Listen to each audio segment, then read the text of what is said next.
4월 3일 고난주간 월요일 새벽 예배를 시작하겠습니다. 다 함께 찬송가 149장 주 달려 죽은 십자가 찬송하시겠습니다.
오늘 함께 나눌 말씀은 마태복음서 8장 5절에서 7절입니다.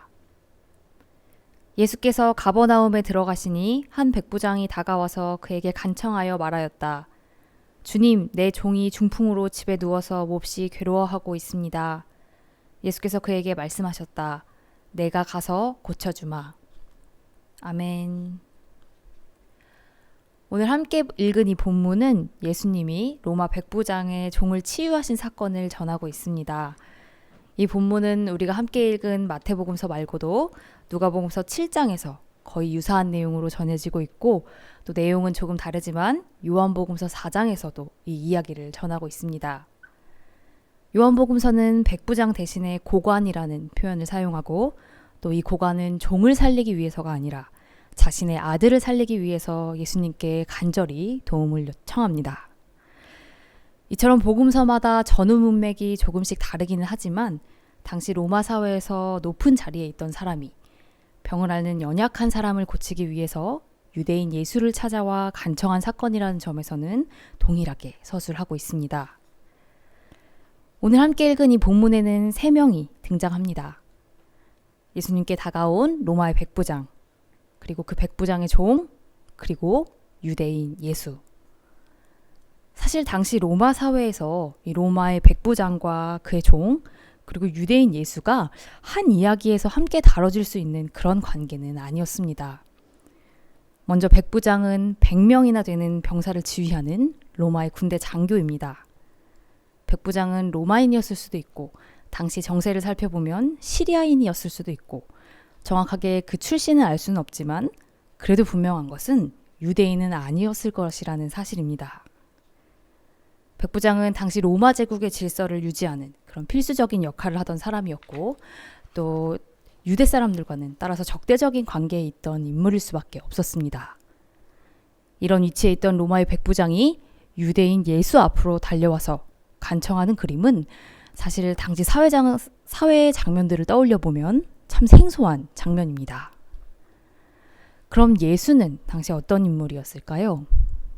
우리에게는 하나님의 아들이시고 주님이시지만 당시 로마 제국에서 예수라는 인물은 로마의 지배를 받는 유대인이었고 또 그 중에서도 떠돌이 설교자에 불과했습니다. 그런데도 백부장은 선생님도 아니고 주님이라는 호칭으로 예수님을 부릅니다. 백부장이 이렇게까지 한 이유가 무엇인지 요한복음서라면 조금 이해가 될 것 같습니다. 요한복음서에서는 백부장이 종이 아니라 아들을 골쳐달라고 간청하기 때문입니다. 그런데 오늘 함께 읽은 마태복음서는 로마의 백부장씩이나 된 사람이 자기의 아들도 아니고 자기가 부리던 종을 위하여 예수님 앞에 나아왔다고 전합니다. 당시 종은 주인의 소유물 중 하나였습니다. 따라서 노예에게는 법적 권리는 물론 없었고 또 주인의 처벌에 대해서 어떤 보상이나 보호도 받을 수 없었습니다. 로마인들은 로마 제국이 그랬던 것처럼 폭력과 처벌을 통해 노예들을 다스리고 부렸습니다. 그런데 백부장은 이 노예를 재산처럼 다루지 않았습니다. 백부장은 단순한 연민의 마음이 아니라 종의 아픔을 자신의 아픔으로 받아들이는 깊은 공감의 마음으로 종을 위했습니다. 당시 종이 앓던 병은 중풍병이었습니다. 헬라어 원어로는 파라리티코스이고 이 단어는 마비되었다는 의미를 가지고 있습니다.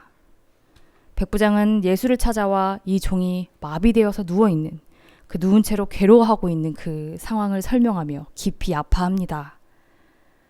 바로 이 마음, 깊은 공감의 마음이 백부장을 일으켜 예수 앞으로 이끌었습니다. 제국의 지배를 받는 유대인 떠돌이 설교자, 한 청년일 뿐이었지만 이 마음을 품은 백부장은 예수를 과감히 주님이라고 부르며 고쳐주기를 간청합니다. 백부장을 통해 알 수 있듯이 진정으로 기적을 일으키는 마음은 단순한 연민의 마음이 아니라 훨씬 더 깊은 차원의 공감의 마음이 아닐까 생각이 듭니다. 단순히 안 됐다, 불쌍하다 하는 마음이 아니라 그의 아픔과 고통을 견디지 못해서 낯선 이방인, 떠돌이 예수에게도 무릎을 꿇을 수 있는 그 용기와 그 결단을 내리는 그 단단함, 그런 마음이 기적을 일으키는 것 아닐까요? 당시 중풍병자뿐만 아니라 병을 앓는 모든 사람들은 모두 죄인 취급을 받았습니다. 오늘 본문이 종으로 표현한 사람들은 결국 아무것도 스스로 선택할 수 없는 사람들, 억압당하고 마비된 채로 살아가야 하는 사람들, 그리고 죄인으로 낙인 찍힌 사람들이었습니다. 그렇다면 이렇게 종된 사람들이 스스로 선택하는 삶을 살고 억압당하고 마비된 데서 자유로워지고 죄의 굴레에서 해방되는 것은 어떻게 가능할까요? 제국에서 안정된 지위와 삶을 누리던 백부장이 자신의 지위와 안정된 삶의 경계를 더 단단히 하려는 노력을 내려놓고 오히려 자기 삶에 안정을 주는 경계를 무너뜨리는 결단을 내릴 때 가능합니다. 백부장은 종과 주인의 경계를 허물고 또 제국 백성과 속국 백성의 경계를 허물고 또 유대인과 이방인의 경계를 허문 그런 사람이었습니다. 그의 행동은 자신의 지위와 자기가 누리고 있는 모든 것들을 위협할 수 있는 행동이었지만 그는 자신의 지위와 자기 삶에 안정을 주는 모든 경계를 과감히 무너뜨립니다. 사랑하는 교우 여러분, 우리는 경계를 단단히 하는 사람입니까? 경계를 허무는 사람입니까? 혹시 경계를 허무는 사람이라고 하면서 내 지위와 내 삶에 안정을 주는 경계들을 더 단단히 하고 있지는 않습니까? 우리가 예수님의 삶을 따라가야 하는 이들이라면 우리는 경계를 허무는 사람이어야 합니다. 유대인과 이방인, 제국과 속국, 종과 주인, 이 여러 경계를 허물어낸 이 백부장의 마음과 태도, 그 용기와 결단을 닮을 수 있어야 합니다. 오늘 하루 이 백부장의 마음을 담는 우리가 되기를 바랍니다. 단순한 연민을 넘어서서 이웃의 아픔을 자기의 아픔으로 받아들이는 그 깊은 공감의 마음으로 오늘 하루도 여러 경계를 허물어가는 우리가 되길 바랍니다. 우리가 하루하루 이 마음으로 살아갈 때 마비된 자들, 억눌린 자들, 죄인으로 낙인 찍힌 자들이 다시 일어서는 기적이 일어날 것입니다. 함께 기도하겠습니다. 사랑의 하나님, 오늘 주님 앞에 무릎 꿇은 로마의 백부장을 통해 우리의 모습을 비추어 봅니다. 종의 아픔을 자기 아픔으로 받아들였던 백부장의 마음을 우리도 품게 하시고 로마의 관리로서 유대인 앞에 머리 숙이는 일도 두려워하지 않던 그 용기도 담게 하소서. 기적을 이뤄내는 믿음은 결국 너와 나의 경계를 무너뜨리는 깊은 공감의 마음에서 시작한다는 것을 우리가 기억하게 하시고 이 마음으로 수많은 경계를 허물어가는 우리가 되게 하소서.